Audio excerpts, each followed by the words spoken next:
Hello and welcome to our lesson on the greatest common factor. There are lots of applications of finding a least common multiple of a set of numbers. What we're going to use it for, once again, will be for fractions mainly, but I'll show you some other applications of finding this as well. So a least common multiple, or we'll abbreviate LCM, is defined as the smallest multiple that two or more numbers have in common. So the smallest would be least, multiple that they have in common, what do they have the same? But in other words, it's going to be the smallest number that is evenly divisible by all of the numbers that are in a set. So just to distinguish between greatest common factor and least common multiple.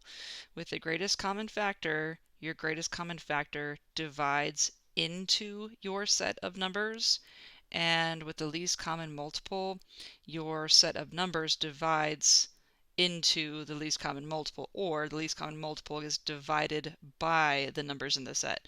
So the GCF divides into your numbers, the LCM is divided by your numbers, okay?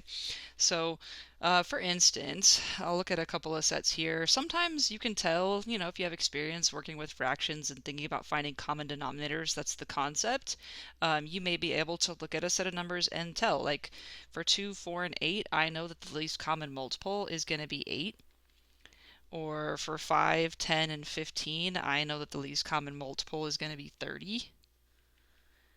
And for 3, 8, and 12, I know that the least common multiple is going to be 24. So the smallest number that 3, 8, and 12 all divide into is going to be 24. The smallest number 5, 10, and 15 all divide into is going to be 30. And the smallest number that 2, 4, and 8 all divide into is going to be 8. Now, if you don't have a lot of experience with this, or maybe you do, but you're just not that good at it. If you can't tell by looking at the set of numbers what that least common multiple is, I'm going to show you some strategies. So what are some ways that we can actually calculate that least common multiple if we cannot tell by looking at the set of numbers what it's supposed to be? And then eventually, after you've done the strategies for a while, you start to get kind of good at it, okay? So one of the first ones we can do, first things we can do is just list out the multiples, sort of like with the greatest common factor, we just listed out the factors and figured out what they had in common. We're going to list out the multiples until we find the smallest one that exists on all of our lists. So let's list them out. If we wanted to find the least common multiple for, say, 8, 10, and 16, I'm going to list out the multiples of, I would generally start with the biggest number, so 16 for example, and 16 times 1 is 16, so that's the first multiple. 16 times 2 is 32, so that's the second multiple. 16 times 3 is 48, so that's the third multiple.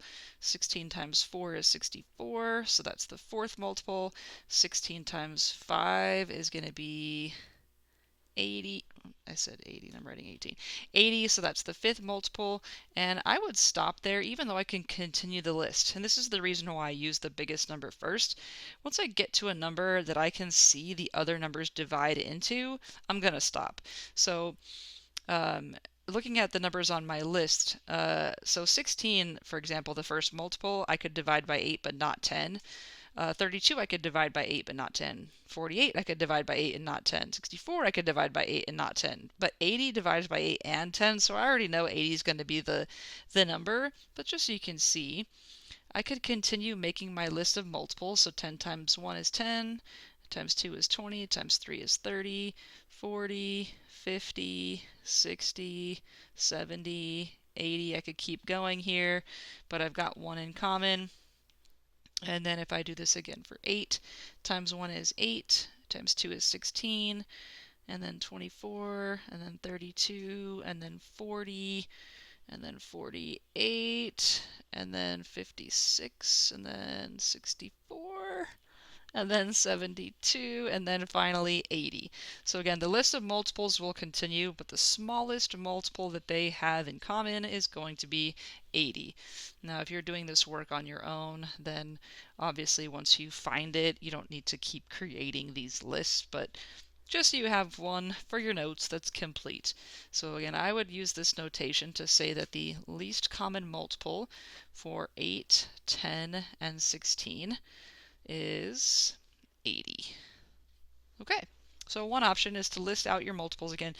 Start with the biggest number till you find the multiple that the other numbers on your list divide into, and that's generally the strategy that you're going to use if you're trying to do this in your head. That's the strategy I use doing this in my head. We can also try to find our least common multiple using prime factorizations. So we're going to find the prime factorizations for each of the numbers on our list. And like with the greatest common factor, we're going to be finding a product of some of those prime factors.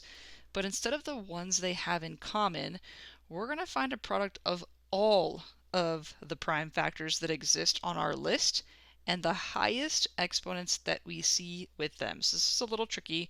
Let me show you. So let me start by breaking down the 12. 12 becomes 2 times 6, which becomes 2 times 3. So for 12, I'm looking at 2 squared times 3. And notice I used the exponential form this time instead of the expanded form of that prime factorization, and I'll show you why. Let's break down the 18, which is 2 times 9 and then 3 times 3. So 18 becomes 2 times 3 squared. And then let me break down the 30. Oops, pretty sure I said change to green. Yep, okay, here we go. So 30 is 2 times 15. 15 is 3 times 5. So our prime factorization for 30 would be 2 times 3 times 5.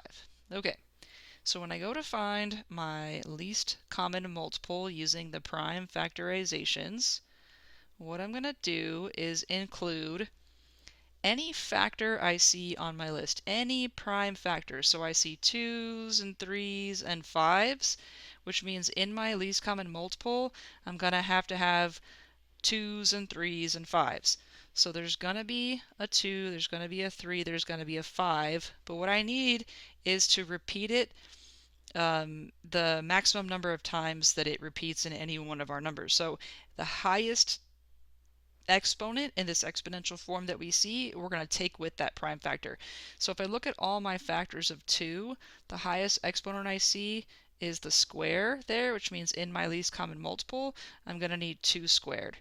And then if I look at my 3's, the highest exponent I see there is 2, which means I need that in my least common multiple. And this is my only factor of 5. It's 5 to the first, so 5 to the first in my least common multiple. And if I find that product of, I was cheating a little earlier. Get rid of some of this. Sorry. Find that product of 2 squared times 3 squared times 5, I get my least common multiple, which is 180. So 180 is it. Now I think that the list of multiples is a little bit easier. Again, if I was taking my largest number 30 times 6, right, to get to the sixth multiple of 180, then I would find one that both 18 and 12 go into.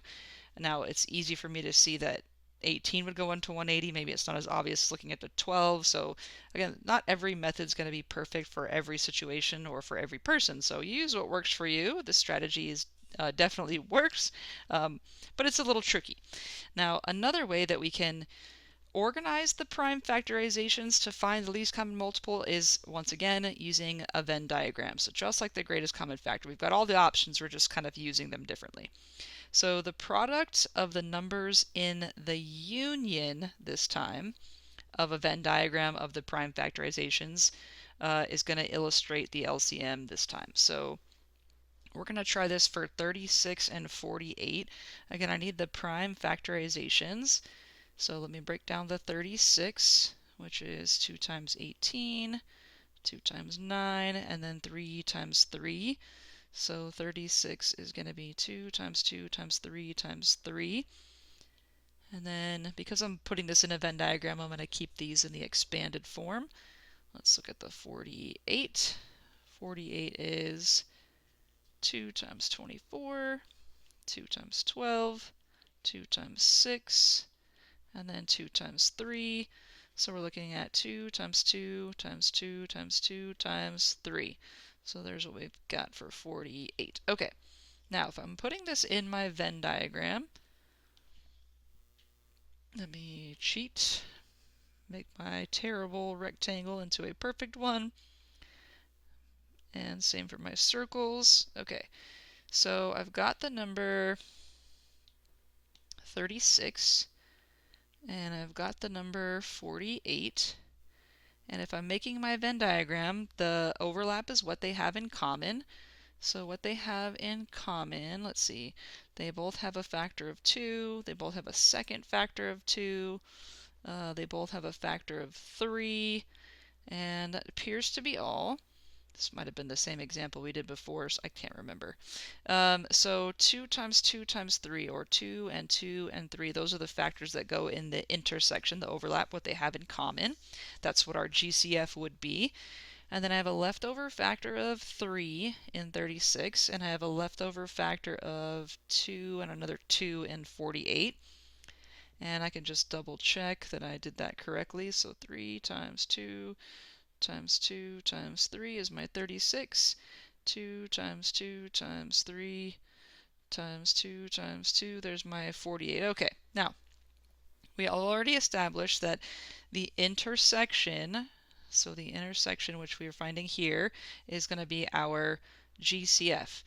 Our least common multiple comes from the union instead of the intersection, so we unite all of this. So if I united that, then the LCM for 36 and 48 based on the Venn diagram would include all of those factors that are in there. Just unite them. So I've got 3. Let me color coordinate here. I've got that factor. Goodness, sorry. I've got that factor of 3 that's by itself, and then I have the 2 and the 2 and the 3 in the overlap, and then I have the other 2 factors of 2 that are in the 48 circle, left over in 48, sorry. And then if I find that product of the union, so just combining all of those elements, then I get 3 times 2 times 2 times 3 times 2 times 2. I get 144 for that least common multiple. And again, if I had this in expanded forms, just to bring it back to the other example, this would be 2 cubed times 3. This would be 2 to the 4th times 3. So I would need 2's and... What do I got wrong here? Oh, I can't. This would be 3 squared here. Okay, so I have 2 to the 4th times 3, and I have 2 to the 2 to the 2nd and 3 to the 2nd. If I look at my factors, right, in my LCM I said I need every one of those. So here I've got 2's and 3's, and I would have to have the highest exponent. So I need 4 factors of 2, 1, 2, 3, 4, and then I would need 2 factors of 3, and so 1, 2, there they are. So we could use the same process we did in the last one. Obviously it'd be faster to just use the process once we have the prime factorizations, but again, that Venn diagram shows it really nicely. So the intersection, the overlap, is where we find our GCF, but if we just unite, then we can find our least common multiple. And again, the visual is super helpful when we're teaching this to students who have never seen it before. You know what I mean? So for us, we have experience. For the new learners, those visuals are great. And then, of course, the calculator is an awesome tool. It does a lot of things for us. One of them being finding the least common multiple. I'm going to show you in Desmos. So it's right next to where we found the GCD, or greatest common divisor. This time we're going to select LCM from our functions catalog, from our functions menu, and it will make the calculation for us. So into my functions catalog, scroll all the way down. There's our GCD, there's our LCM. And this one I want to find it for 35, 42, and 15. Again, just using that notation, and it tells me that it's 210. So here our LCM for 35, 42, and 15 is, I already forgot, 210. Okay, so calculator is great, especially if you're working on a word problem or something where the calculations themselves sort of take away from the word problem. So you want to unpack the word problem component and then let the calculator do the arithmetic for you. Okay, so let's look at some word problems, some places where we could apply finding a least common multiple to solve. For example, Janae's buying chocolate chip cookies 24 per package and snickerdoodles 30 per package for a class reunion.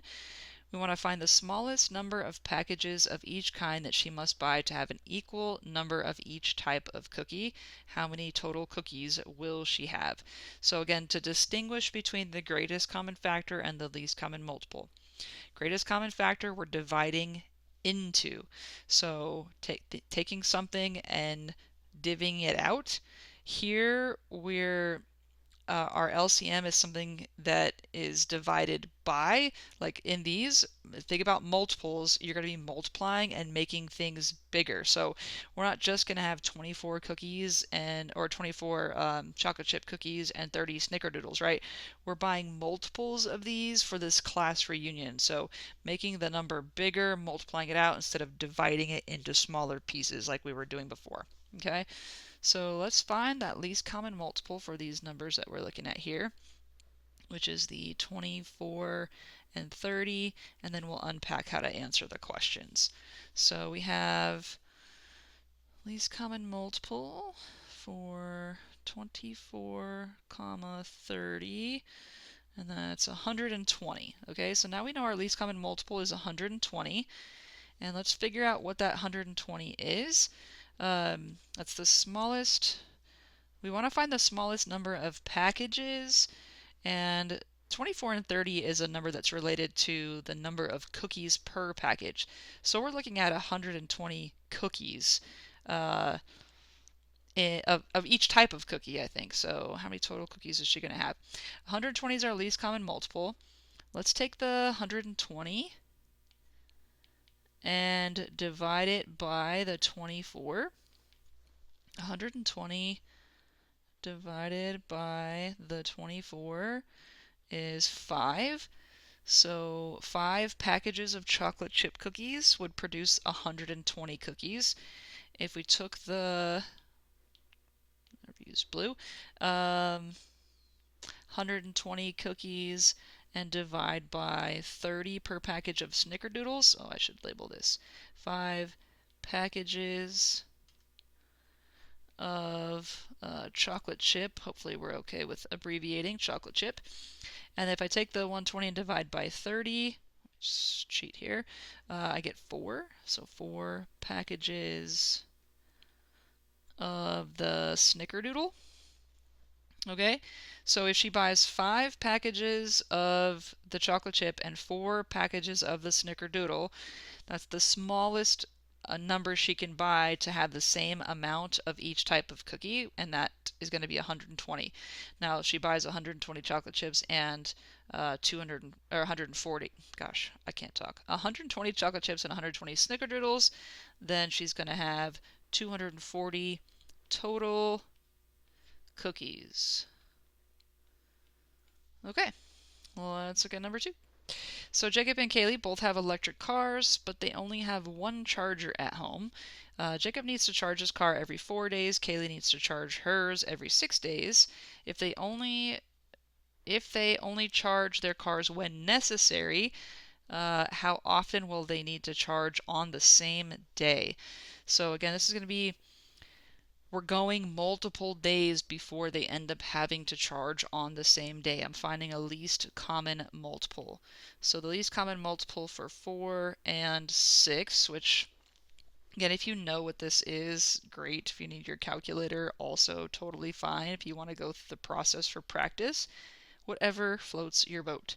So I already know it's going to be 12, but just so you can see it, our least common multiple is 12. Every 12 days, they're going to be charging on the same days. So not really unpacking here anything with, division or cookies. The least common multiple of 12 is specifically going to be the answer. So every 12 days, they're going to be fighting for that car charger. Okay. 2 mechanics from the same company are contracted to service 2 machines at a local warehouse. One mechanic services his machine every 15 days, and the other services his machine every 18 days. How often can the mechanics carpool to the warehouse to service the machines simultaneously? So again, every so often, right, after certain periods of the service, they're going to be there at the same time. We want to figure out the least common multiple. This time for 15 and 18. So let's throw this in the calculator. The bigger numbers are sometimes harder to see. So 15 comma 18, and we get 90. So it looks like every 90 days they're going to be able to, or they'll be in sync, right? Every 90 days they'll be able to carpool. Piece of cake. Oops, I wanted to change colors. I have OCD, guys, if you haven't noticed. Okay, every 90 days they can carpool. All right, let's look at one that's a little more novel. So we're going to try to find two numbers. We're going to call them A and B such that the following properties are true. The GCF for the two numbers we're looking for is 7. The least common multiple for the two numbers we're looking for is 2,310. We know one of the numbers, A, is divisible by 3. The other number, B, is even. And 100 is less than A, and that's less than B. So both the numbers are less than 100, and A is less than B. B is the biggest number. All right, that's a lot of information. Let's try to build a Venn diagram and see if we can't figure out what these numbers are. Oh, forgot to put my cheat tool on. Dang. Okay, there's that. Looking good. Alright, so let's say that this is my number A and this is my number B. Right now I know that the GCF is 7, so there's going to be a 7 there in that overlap.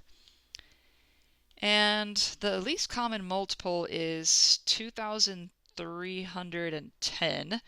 So I know that all of the numbers that are going to be in the Venn diagram will multiply to make 2,310. One of them is already in the Venn diagram, so I'm going to divide that out.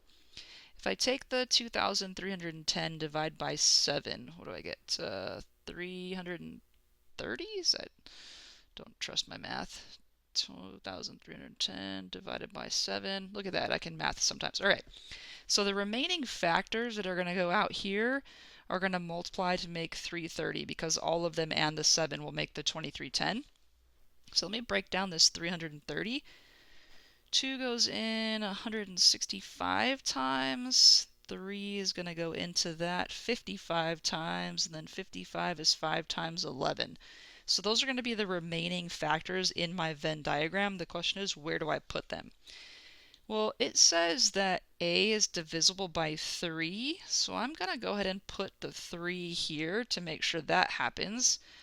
It also says that B is even, so I'm going to put the factor of 2 over here to make sure that B is now even. And I've got two factors left. I have a 5 and an 11. Now I know that B has to be bigger, so maybe we think like let's put the 5 and the 11 over here in B to make them bigger. But that's not going to work out because both the numbers have to be bigger than 100. And so right now A is 21, that's not going to work. So I'm going to have to split up the 5 and 11, and because B is bigger, I'm going to put the bigger number, the 11 here, and then the 5 here. And so now let me just double check and make sure all of this works out because I've used all of my factors. So in my A circle, I've got 3 times 5 times 7. So that would make A 105. And then in B, I have 2 times 7 times 11, which is 154. And let's go ahead and verify using our LCM button. If I find the least common multiple for 105 and 154, I do get 2310. And greatest common divisor for 105 and 154 is also 7, so that all checks out. And again, 105 is less than 154, but both of those are greater than 100, so all criteria is met. So our numbers are 105 and 154. Okay, so using what you know about Venn diagrams, greatest common factor, least common multiple, and a few other hints, then we can solve those little puzzles to figure out some missing numbers. Okay, I think you've got enough to get going on your assignment, but as always, reach out if you have any questions or need some extra help. Until next time, take care.